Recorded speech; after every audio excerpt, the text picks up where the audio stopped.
The transport shuttle Mercy's end shuddered as it dropped out of hyperspace, its hull groaning under the stress of deceleration. Captain Vextar adjusted his secondary breathing apparatus and peered through the viewports at the prison moon below. HFY 7 hung in space like a diseased tumor, its surface scarred by mining operations and correctional facilities that house the galaxy's most dangerous criminals. "Another cargo run to hell," muttered his co-pilot, a nervous Zelante whose tentacles kept twitching at the controls. "I still don't understand why they're transferring prisoners to the maximum security wing now. The rebellion was crushed months ago." Vextar's mandibles clicked in what passed for a shrug among his species. "Orders from the Hegemony Council. Something about maintaining order through proper classification of threats. They want all the Deathworlders moved to Section 9. In the cargo hold, 23 beings sat shackled to the walls. Most were the usual suspects, Corvin raiders with their bone spikes filed down, a few Thek assassins whose poison sacs have been surgically removed, and one particularly vicious Gordhack whose multiple arms were bound in energy restraints. But it was the small figure in the corner that made even the hardened criminals nervous. She looked so ordinary that it was almost offensive. No claws, no fangs, no natural weapons visible to the naked eye. Her skin was a pale pink, marked with old scars, and her hair hung in dark strands around a face that could have belonged to any young mammalian species. The only thing remarkable about her was how unremarkable she appeared. The other prisoners had learned to give her space during the 3-day journey. There was something about the way she sat perfectly still, barely breathing, that triggered every predator instinct they possessed. It wasn't fear they sensed from her. It was patience. Her name was Sarah Chun, though the official records listed her as prisoner 847 Delta Niner, convicted of 17 counts of murder, 43 counts of assault with deadly weapons, and 1 count of destroying a hegemony cruiser with nothing but mining equipment. The charges didn't mention that every person she'd killed had been slavers, or that the cruiser had been carrying children to the flesh markets of Zirian Prime. The hegemony didn't care about context when it came to Deathworlders. As the shuttle descended through HFY 7's toxic atmosphere, Sarah finally moved. She lifted her head and looked directly at the largest prisoner in the cargo hold, a Vorthack Prime named Sikitan the Render. Standing nearly 3 meters tall, with 4 arms ending in razor-sharp claws, Sikitan had earned his reputation by literally tearing apart his enemies and eating their still-beating hearts. His species was apex predators from a world where everything was designed to kill, and he had never met anything he couldn't dominate through pure savagery. Sikitan had been watching the human since she'd been brought aboard, trying to understand what made her so dangerous that she warranted a cell in Section 9. As far as he could tell, she was just another weak mammal that had gotten lucky a few times. The idea that this soft creature could pose any real threat to something like him was laughable. "You know, little meat," Sikitan rumbled, his voice like grinding stone, "I've been wondering what makes you so special. The guard treat you like you're some kind of apex killer, but all I see is prey." Sarah's eyes met his without blinking. There was no fear there, no anger, just a calm assessment that made his skin crawl. When she spoke, her voice was quiet and level. "You're Vorthack Prime. Your home world has gravity 3 times what I'm used to, atmospheric pressure that would crush most species, and predators that make your kind look like prey animals." She paused, tilting her head slightly.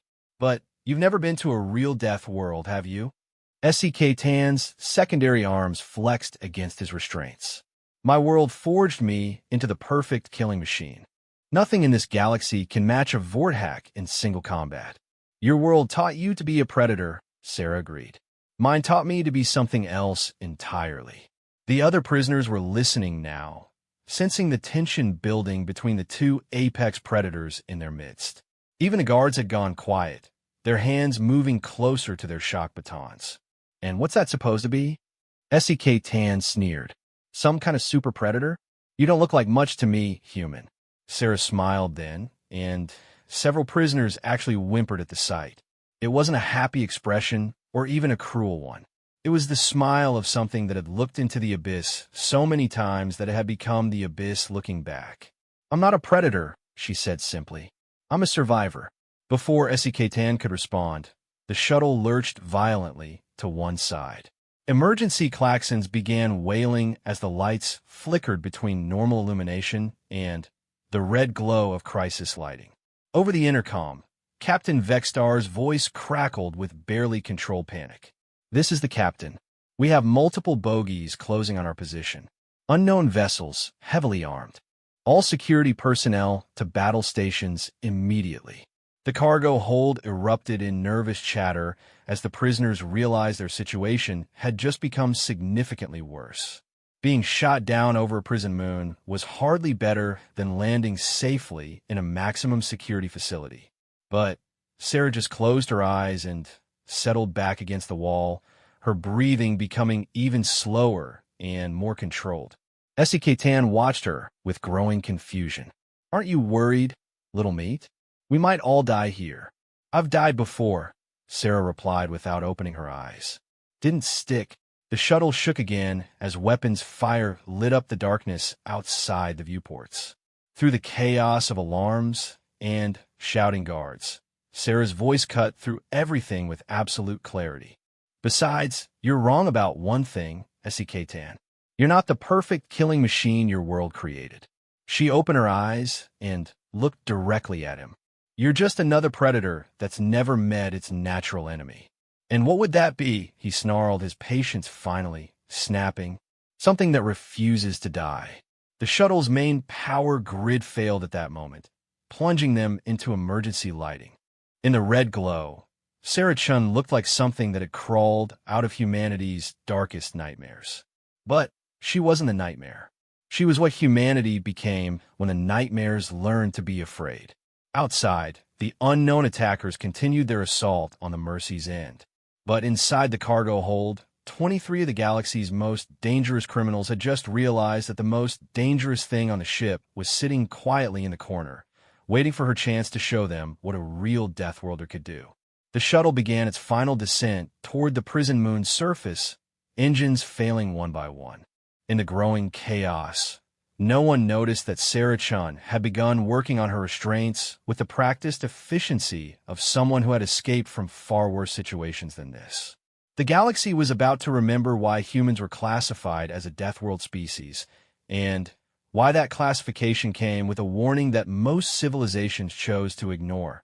Asterisk, do not engage unless absolutely necessary. Termination of human targets requires overwhelming force and immediate action.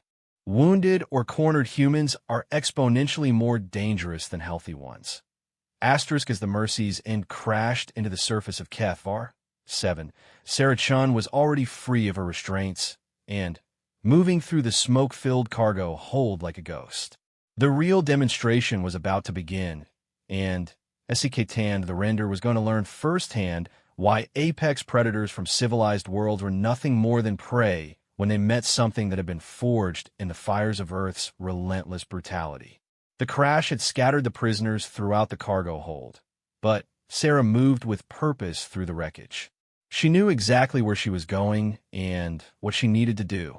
The other prisoners were still trying to figure out which way was up, but she had been planning for this moment since the first day of her transport. As she passed SEK-Tan, who was struggling with his damaged restraints, she paused just long enough to speak. "You want to know what makes me special?" she asked, her voice barely audible over the groaning metal and hissing gas leaks. "It's not that I'm stronger or faster or more vicious than you. It's that I'm more afraid of being caged than I am of dying. And on my world, that's the only trait that really matters." She disappeared into the smoke before he could respond, leaving him to contemplate her words as he finally broke free of his restraints. When he looked around the destroyed cargo hold, he realized that most of the guards were either dead or unconscious, and the emergency locks on the cargo doors had failed in the crash.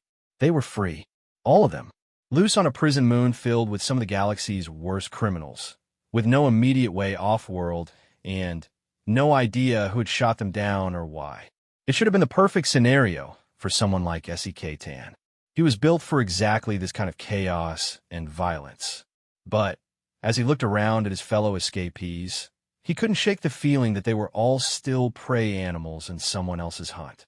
And somewhere in the wreckage, Sarah-chan was already beginning to show them exactly what kind of predator a cornered human could become. The surface of HFY 7 was a nightmare landscape of toxic fog and razor-sharp crystal formations that jutted from the ground like broken teeth. The crash transport had carved a deep furrow through the wasteland before coming to rest against a cluster of mining equipment that had been abandoned decades ago. Emergency beacons flickered weakly in the perpetual twilight, but any rescue would be days away at minimum. SEK-tan emerged from the wreckage to find chaos spreading through the surviving prisoners. 3 guards had survived the crash, but they were badly injured and in no condition to maintain control. The Corvin raiders were already stripping bodies for weapons and supplies, while the Thek assassins had melted into the shadows to assess their situation. Everyone was looking for advantage, for leverage, for a way to turn this disaster into opportunity. Everyone except Sarah-chan. She sat on a piece of twisted metal about 50 meters from the crash site, completely motionless as she studied the terrain around them. She found a guard's jacket somewhere and pulled it on over her prison uniform, but otherwise seemed unconcerned with the growing tension among the other escapees. When one of the Corvin raiders approached her with obvious intent to claim her as a resource, she simply looked at him. The Corvin stopped dead in his tracks, his bone spikes retracting involuntarily. Something in her gaze made every instinct he possessed scream warnings. After a moment that felt like an eternity, he backed away without saying a word.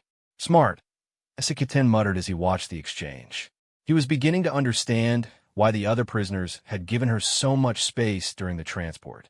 There was something fundamentally wrong about her stillness, her patience. Predators didn't act like that. Prey didn't act like that either. The first sign of real trouble came when they heard the howling.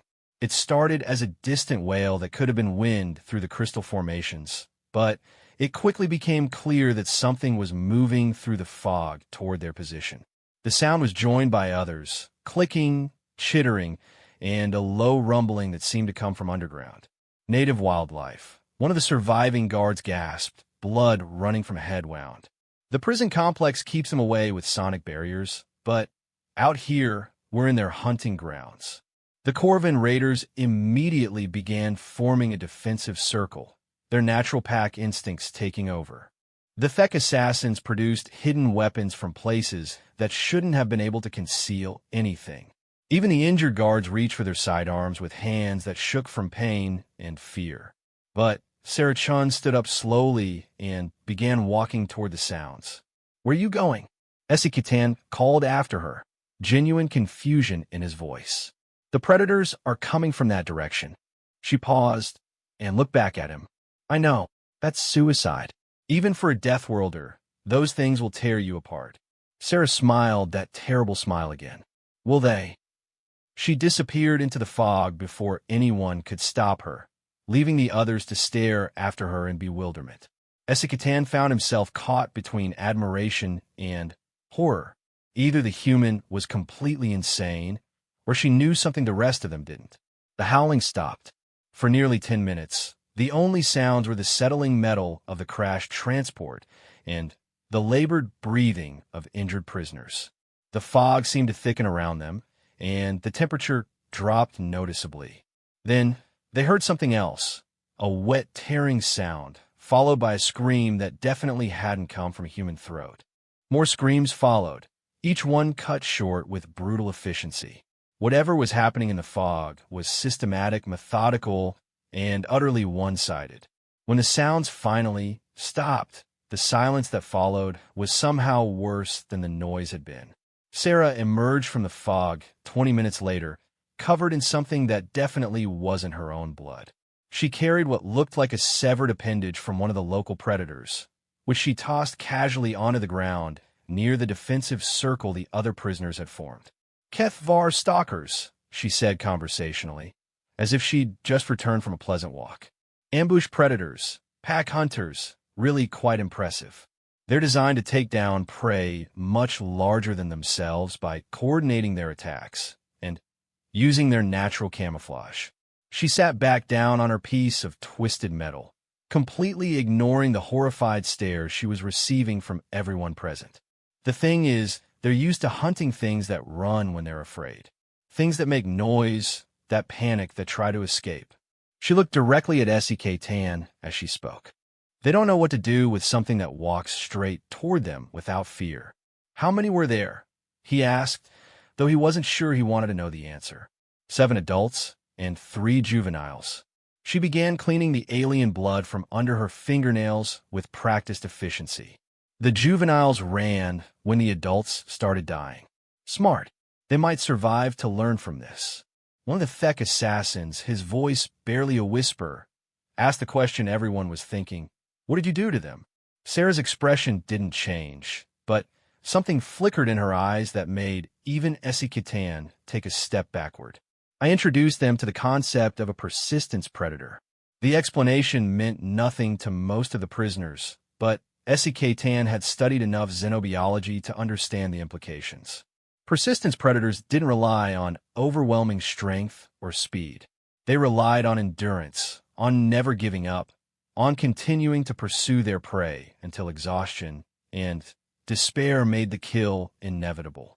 It was a hunting strategy so alien to most civilized species that they had no defense against it.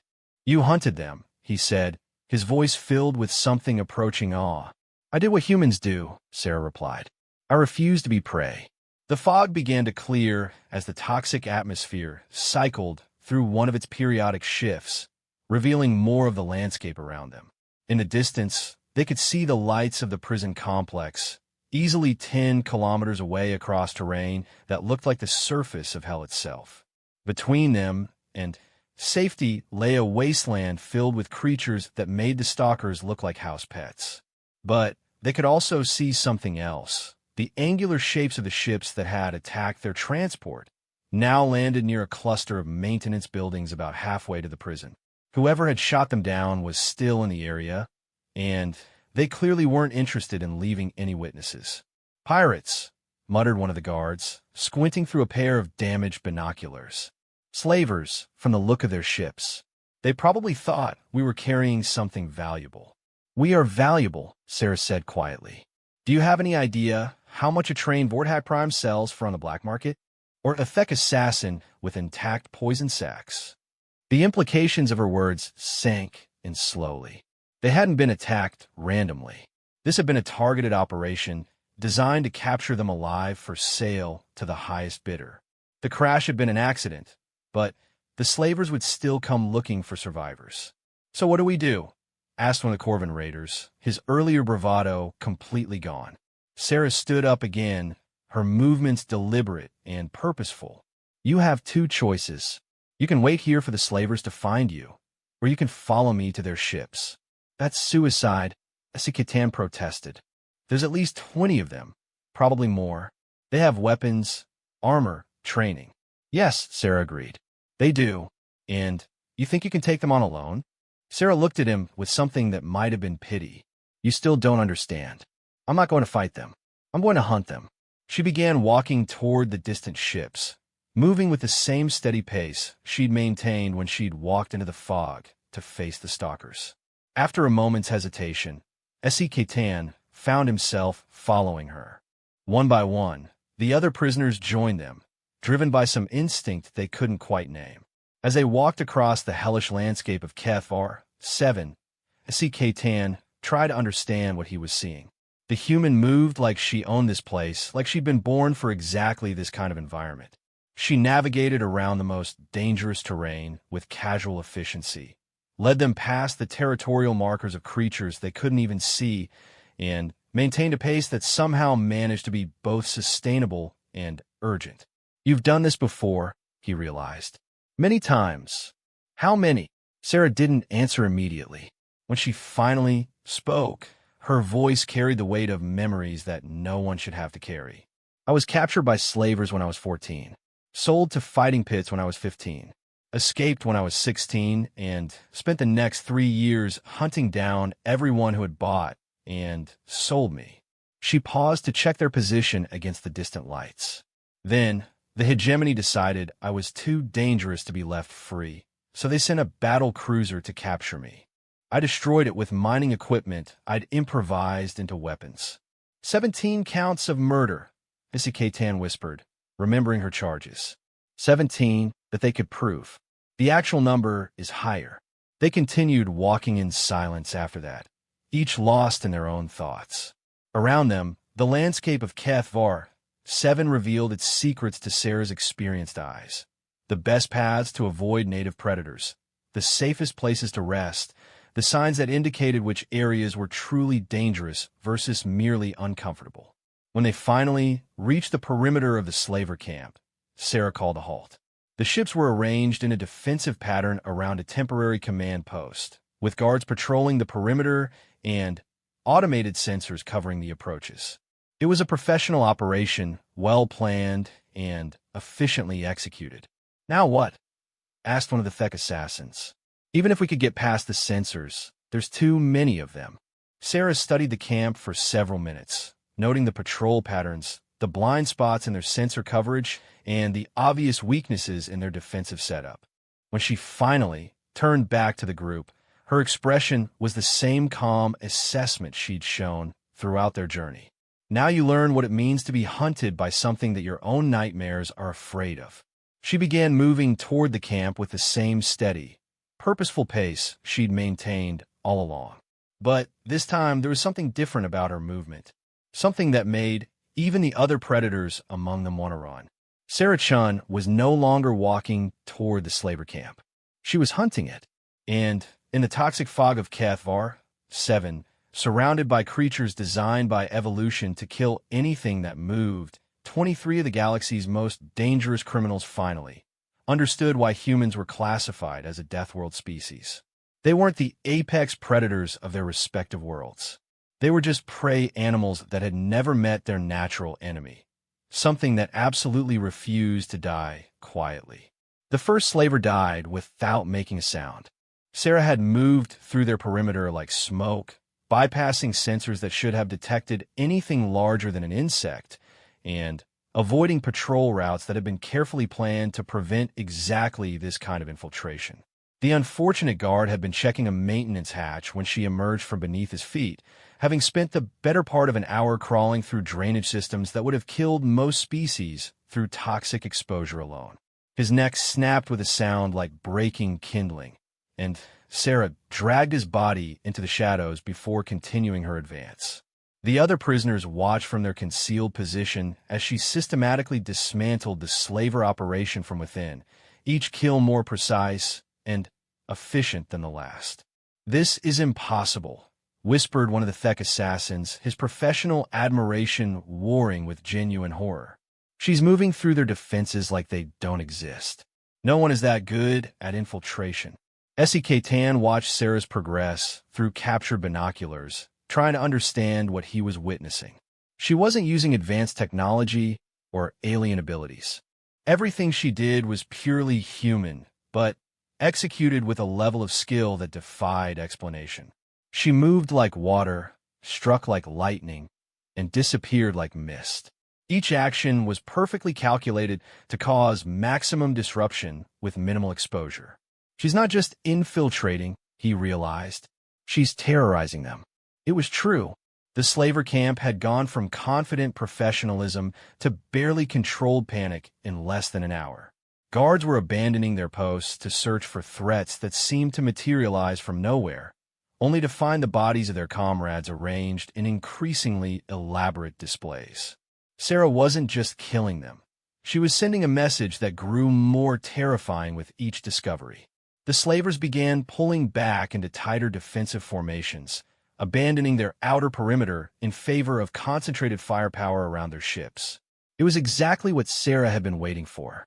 "Now," she said, appearing beside the prisoners so suddenly that even Isitan jumped. None of them had seen her return, despite maintaining constant watch on their surroundings.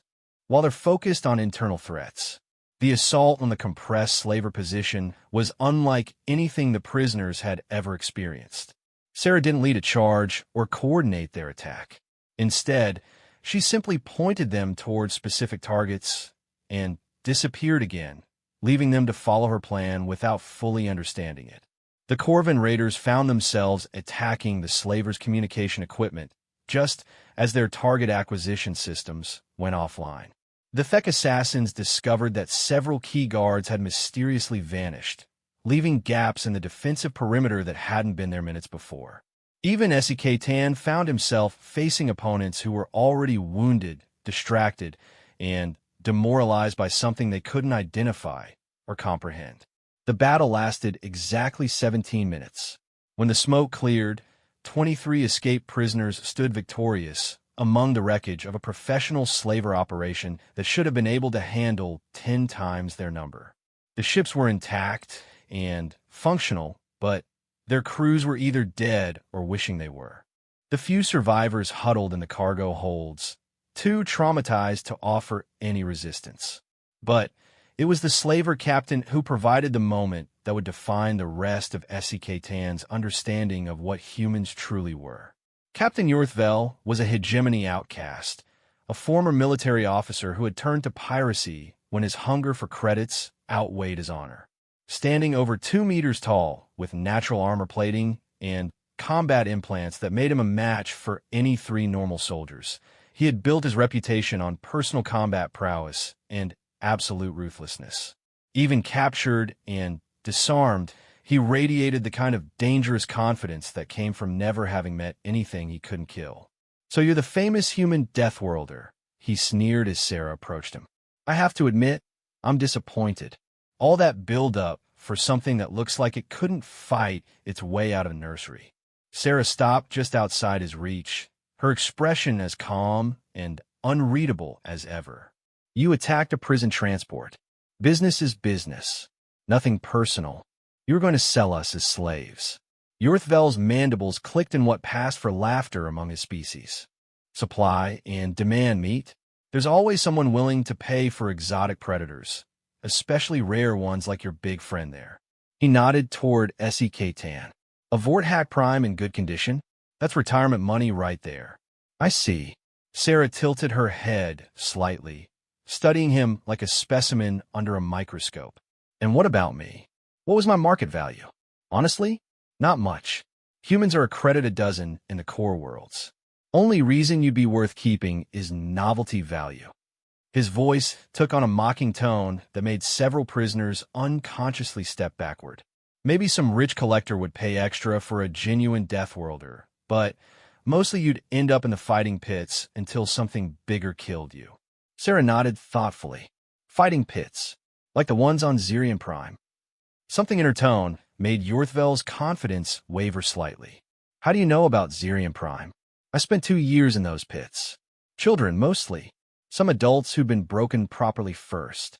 Her voice remained perfectly level, but the temperature in the immediate area seemed to drop noticeably.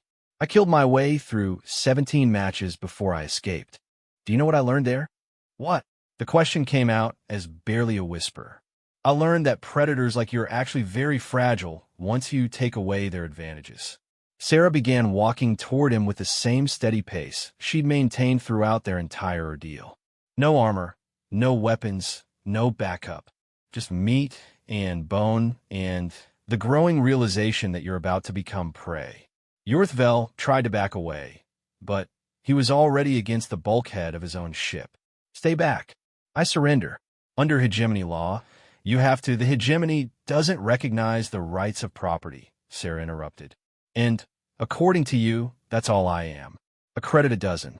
What happened next lasted less than 5 seconds, but SEK-Tan would remember every detail for the rest of his life. Sarah moved with a speed and precision that defied biology, flowing around Yorthvel's desperate attempts at defense like water around a stone. She didn't use weapons or advanced techniques.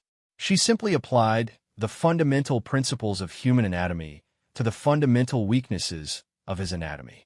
The slaver captain's throat was gone before he could scream, torn out by hands that moved too fast to track.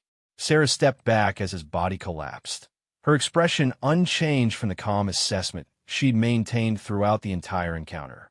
"You were wrong about one thing," she said to the corpse. "I never fought my way out of a nursery. I burned it down and walked through the ashes." The surviving prisoners stared at her in absolute silence. They had just witnessed something that challenged their understanding of what was possible. Sarah hadn't just killed Yurthvel.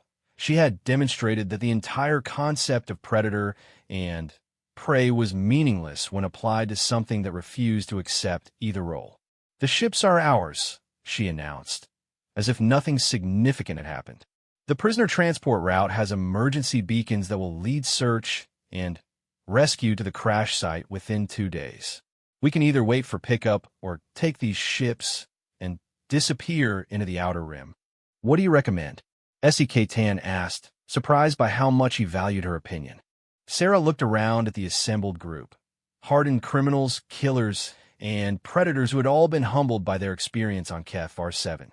When she spoke, her voice carried a note of something that might have been respect. "That depends on what you want to be when this is over. You can go back to your cells and serve your sentences, hoping the hegemony eventually decides you're safe enough to release. Or you can disappear into the dark between stars and make your own choices about what happens next." "And you?" Tan found himself genuinely curious about her plans.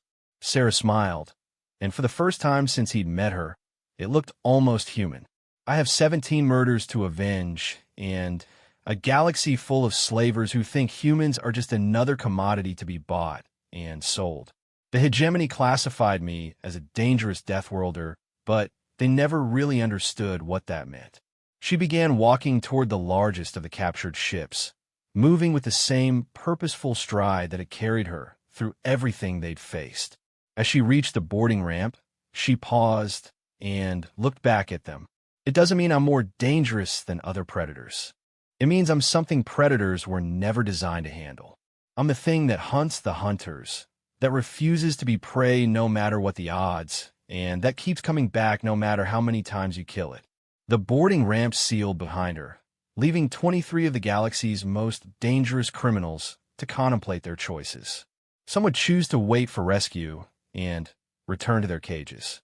Others would disappear into the Outer Rim to build new lives away from hegemony oversight. But all of them would carry the memory of Sarah Chun, the human who had shown them that the most terrifying predator in the galaxy wasn't the one with the biggest claws or the strongest bite. It was the one that absolutely refused to die quietly. As the first of the slaver ships lifted off from Kefar 7 surface, carrying its new owner toward whatever destiny she would carve from the stars themselves, Tan, the render finally, understood what it meant to be a Deathworlder. It wasn't about being tougher or stronger or more vicious than everyone else. It was about being the thing that nightmares learn to fear. And somewhere in the vast darkness between worlds, Sarah Chan was about to remind the galaxy why humans had been marked with warnings that most civilizations chose to ignore. The Predator had mocked her, but now it was time for the galaxy to learn what happened when you underestimated something that had been forged in the crucible of Earth's relentless brutality. The hunt was just beginning, and this time humanity wasn't the prey.